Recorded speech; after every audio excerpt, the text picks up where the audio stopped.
Aha. Demək, defining pronouns təyin əvəzliklərdir, uşaqlar. Burada gördüyümüz each, hər, every, hər, all, bütün, hamı, was, hər ikisi, everything, hər şey. Mənaları budur. Each ilə every, bunların içərisindən each ilə every sayıla bilən tək isimlərlə işlənirlər. Amma biz burada testimizdə boşluğun sol tərəfində nə görürük? Of görürük. Qaydalardan bilirəm. Bunların içərisində everydən sonra of işlənə bilməz. Bu bir. Sonra aşağıda nə görürük? Aşağıda every'nin törəməsini görürük. Everything mənası hər şey deməkdir.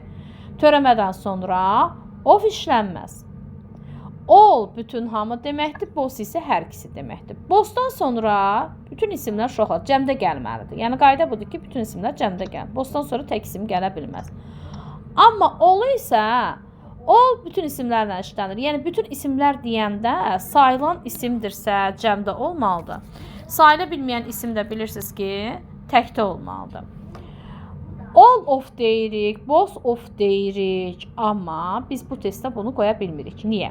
Biz təyini əvəzlikləri işlədəndə feillərə də baxmalıyıq. Cümləmizdə xəbərə baxmalıyıq. Cümləmizin əgər xəbəri təkdədirsə, onda biz all-la both-u götürməyəcəyik burada. Həm də bu all burada nəyə aid? Cəm isimlə işlənib də. All of the 10 bedrooms deyəndə 10 otağın hamısı. Onda cəmliyi olur axı. İşlədə bilmirik. Both of the 10 bedrooms 10 otağın, yataq otağının hər ikisi deyəndə burada all-da hamısı deməkdir. Both-da isə hər ikisi deməkdir. Onda xəbərimiz nə olardı? Are olardı, cəmdə olardı. Elə ona görə bu da getdi qalıb bizə A variantı ki, each of the 10 bedrooms is individually finished variant A düzdür. Sonra gəlirik yenə də 2-yə.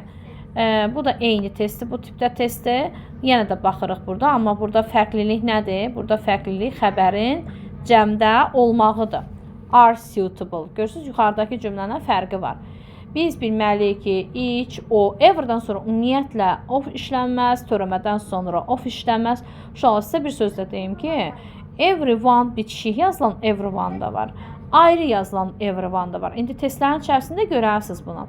Bax, bu şəkildə yazılır. Every, one isə ayrı yazılır.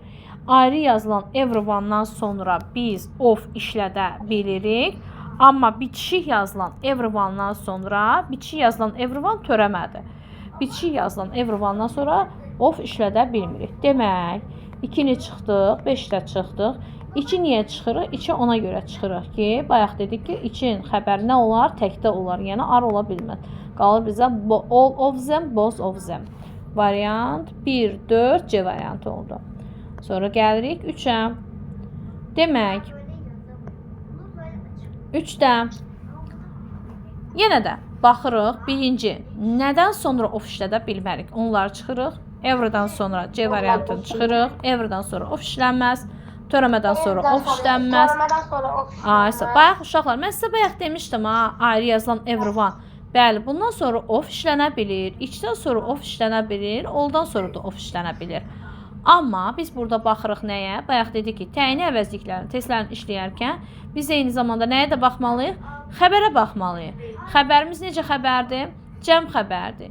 Each-lə və everyone-ın xəbəri təkdə olur. Qalır bizə amma Y variantı, all of the passengers-ın xəbəri nə olmalıdır? Cəmdə olur, variant Y variantı düzdür.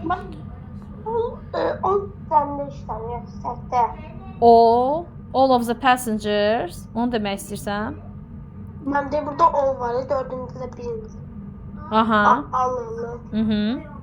Bütün hamı deməkdir. O söz cəmdə işlənir, təkdə. All elə əgər cəm isimlərləndirsə, cəm isimlərlə mütləq sayılan isimdirsə, mütləq cəmdə olmalıdır. Məsələn, passenger, all passenger deyə bilmərsən. Mütləq o isim all passengers cəmdə olmalıdır.